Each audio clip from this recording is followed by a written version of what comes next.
तो एक बार फिर आप सभी का स्वागत। मैं हूं आपके साथ तुषार कौशिक। हाथरस केस के अंदर पीएफआई की एंट्री और फंडिंग के मामले में दखल के बाद अब सरकार विपक्ष में वार पलटवार हो रहे हैं। हाथरस केस की एसआईटी जांच कर रही है और जिसको 10 दिन का और समय दे दिया गया। तो वहीं आज भी एसआईटी ने पीड़ित परिवार से पूछताछ की। फंडिंग की खबर आने के बाद योगी सरकार सख्त दिखाई दे रही है। सरकार का कहना यह है कि जो भी होगा सख्ती से कार्रवाई करेंगे। तो वहीं हाथरस में पीड़ित परिवार की सुरक्षा बढ़ा दी गई और घर पर सीसीटीवी कैमरे लगा दिए गए। दरअसल ईडी का दावा यह है कि हाथरस के बहाने हिंसा की तैयारी की जा रही थी, जिसके लिए मॉरिशस से 50 करोड़ रुपए आए और 100 करोड़ की फंडिंग की संलिप्तता सामने आई है। तो कुल मिलाकर इस पूरे मामले को अगर देखा जाए तो हाथरस की आग में तमाम गैर अमन पसंद ताकतें कोशिश कर रही थी कि उत्तर प्रदेश के अंदर दंगे की आग सुलगाई जा सके और उत्तर प्रदेश के अमन चैन हवा को झुलसाया जा सके। तो एसआईटी को 10 दिन का और समय दे दिया गया है। एसआईटी 10 दिन और गांव में रहकर जांच पड़ताल करेगी और कुल मिलाकर अगर देखा जाए तो 7 दिन की जांच कही गई थी, 7वां दिन था और ऐसे में अब 10 दिन का समय बढ़ा दिया गया, जिसके बाद एसआईटी ने परिवार से पूछताछ भी आज की है और उसके अलावा गांव के अंदर एसआईटी की टीम सक्रिय नजर आ रही है। तो 100 करोड़ की फंडिंग की बात सामने आई है। आपको बता दें कि 100 करोड़ रुपए फंड किए गए थे जिससे कि उत्तर प्रदेश की आबो हवा को झुलसाया जा सके।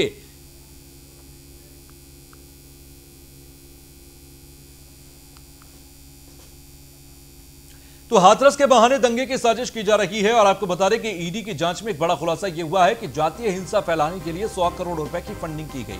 मॉरिशस से दंगों के लिए भेजे गए 50 करोड़ रुपए पीएफआई के पास दंगा भड़काने के लिए आए थे। 50 करोड़ और मथुरा से पुलिस ने पीएफआई के 4 सदस्यों की गिरफ्तारी भी की है।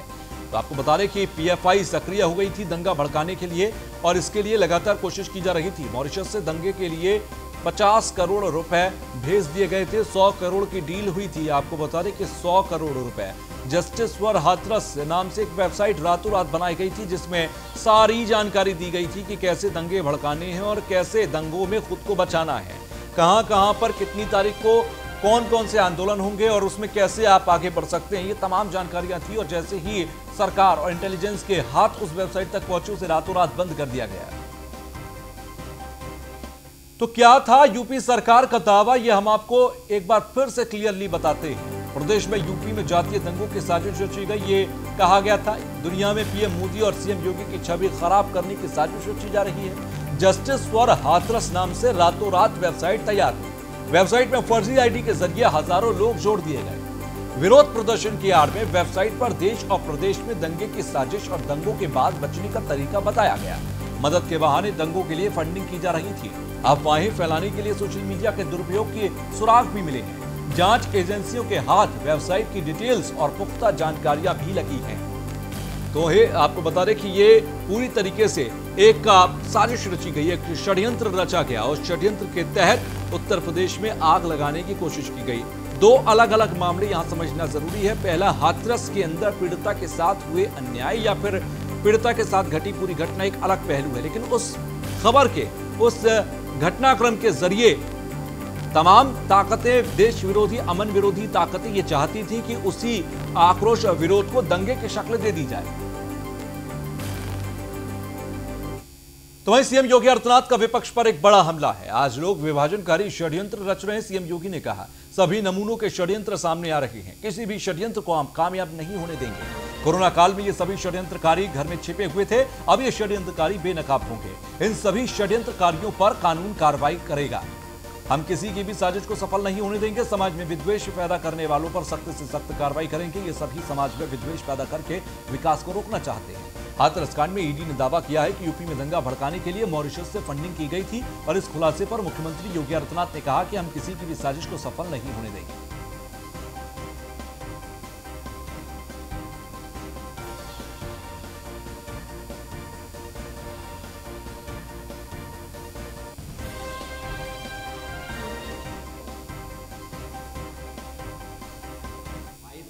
झूठे नारों पर जाति, क्षेत्र, मत और मजहब के आधार पर समाज को बांटने वाले लोग आज भी अपनी विभाजनकारी उस मानसिकता से बाज नहीं आ रहे हैं। आज भी वह पीढ़ी दर पीढ़ी विभाजन की मानसिकता उनके मनोमस्तिष्क पर उसी रूप में हावी हो रही है। इसलिए वे विकास उनको अच्छा नहीं लग रहा है, ये डेवलपमेंट उनको अच्छा नहीं लग रहा है, ये लोक कल्याण उनको अच्छा नहीं लग रहा है। गरीब के पास पहुंचने वाली शासन की योजनाएं उन्हें अच्छी नहीं लग रही हैं, और यही कारण है कि वे षड्यंत्र पे षड्यंत्र रचते जा रहे हैं, रोज नए षड्यंत्र को जन्म देना। आप सुन रहे होंगे इन सभी नमूनों के एक एक वक्तव्य, एक एक कृत्य जनता के सामने साफ गोई के साथ सामने आते हुए दिखाई दे रहे हैं। कोई कह रहा है फलानी जगह हम दंगा कराएंगे जाति के आधार पर, कुछ लोग उधर से मरेंगे, कुछ लोग इधर से मरेंगे, हमारे नेता आएंगे उसके बाद जाकर के राजनीति करेंगे। यानी एक गरीब की लाश पर राजनीति करने वाले इन चेहरों को पहचानिए तो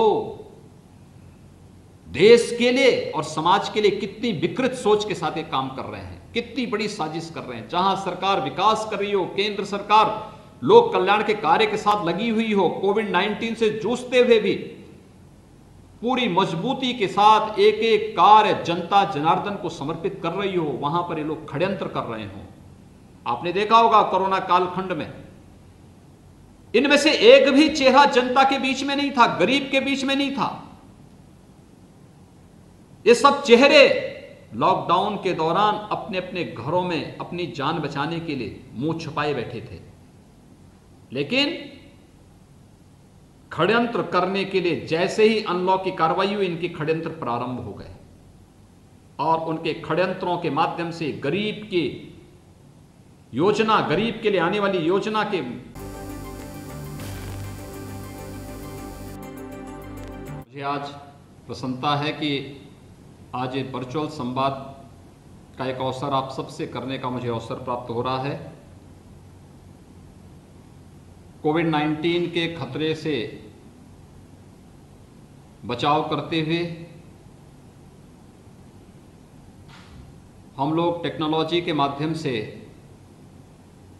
प्रत्येक नागरिक के जीवन में खुशहाली लाने का काम कर सकते हैं, और टेक्नोलॉजी कितनी उपयोगी हो सकती है यह आदरणीय प्रधानमंत्री जी ने 6 वर्ष पहले डिजिटल इंडिया की घोषणा के साथ जो विभिन्न प्रकार की घोषणाएं की थी, उनके माध्यम से हम सबको जो राह दिखाई थी, आज उसका प्रभाव हमारे सामने है। आप याद करिए, जब जीवन में टेक्नोलॉजी का क्या महत्व है इसके बारे में प्रधानमंत्री जी कहते थे, और पिछले 6 साढ़े 6 महीने से पूरा देश और पूरी दुनिया कोविड-19 यानी कोरोना वायरस से जूझ रही है। उन स्थितियों में तकनीक का उपयोग करते हुए न केवल संवाद के लिए बल्कि समाज के अंतिम पायदान पर बैठे हुए व्यक्ति तक शासन की योजनाओं का लाभ पहुंचाने के लिए भी कितना बड़ा कार्य हुआ है, आप सब ने महसूस किया होगा। चाहे वह गरीब कल्याण, प्रधानमंत्री गरीब कल्याण पैकेज के माध्यम से 80 करोड़ लोगों को निःशुल्क राशन की सुविधा उपलब्ध कराने का कार्य हो, चाहे वह 8 करोड़ लोगों को निःशुल्क रसोई गैस के कनेक्शन के साथ ही सिलेंडर भी उपलब्ध कराने की कार्रवाई हो, चाहे वह देश के अंदर हर एक कोविड पॉजिटिव पेशेंट को निःशुल्क स्वास्थ्य की सुविधा उपलब्ध कराने का कार्यक्रम रहा हो, या फिर आत्मनिर्भर भारत के अंतर्गत नौजवानों के लिए, गरीबों के लिए, किसानों के लिए, महिलाओं के लिए, समाज के अन्य विभिन्न तबकों के लिए विभिन्न प्रकार की योजनाओं के माध्यम से उनके आर्थिक स्वावलंबन का मार्ग प्रशस्त करने का कार्यक्रम हो, ये बखूबी देश के अंदर हुआ है। आप सब जानते हैं कि अगर टेक्नोलॉजी नहीं होती तो हम प्रदेश के अंदर 50 लाख से अधिक जो डेली कमाने वाले लोग हैं, स्ट्रीट वेंडर हैं, ठेला रेहड़ी खोमचा लगाने वाले, निर्माण श्रमिक हैं, पल्लेदार हैं, कुली हैं, इन सभी को भरण पोषण भत्ता नहीं दे पाते। इनके अकाउंट खोले गए थे जनधन योजना में, इनकी सूची जैसे ही मंगाई, एक क्लिक करके इनके अकाउंट में पैसा पहुंच गया।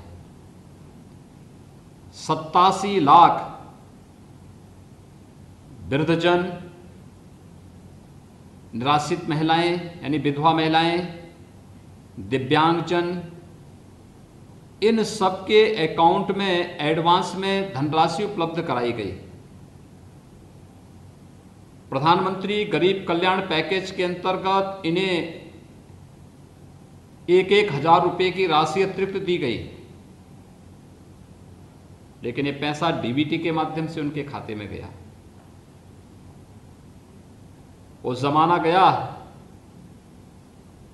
जब इस देश के एक पूर्व प्रधानमंत्री इस बात की लाचारगी व्यक्त करते थे कि 100 रुपया भेजता हूं लेकिन गरीब तक केवल 10 ही रुपया पहुंचता है।